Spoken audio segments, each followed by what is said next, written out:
ইসলামে love marriage করা জায়েজ কিনা আর এই বিষয়ে ইসলামের শরীয়তে কি বলা হয়েছে চলুন জেনে নেওয়া যাক।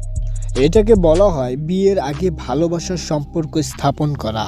বিয়ের পূর্বে ভালোবাসার সম্পর্ক করা যাবে কিনা এই বিষয়ে ইসলাম কি বলে।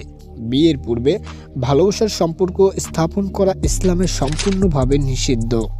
যদি কোনো ছেলে বা কোনো মেয়ে বিয়ে করবে, একে অপরকে ভালোবাসবে, তবে তাহলে তাদের বিয়ে করে নেওয়া সবচেয়ে উত্তম হবে।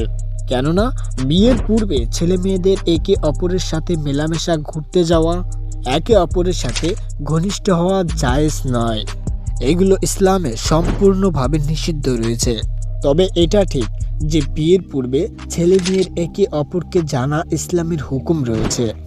আল্লাহ তাআলা ঘোষণা করেছেন বিবাহের মাধ্যমেই নারী পুরুষ পাবে প্রশান্তি, আর এটা চিন্তাশীলদের জন্য নির্দেশন স্বরূপ।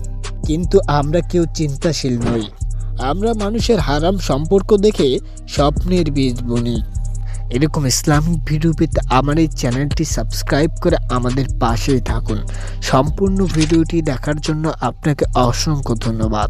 আপনার সময় অনেক অনেক অনেক ভালো কাটুক।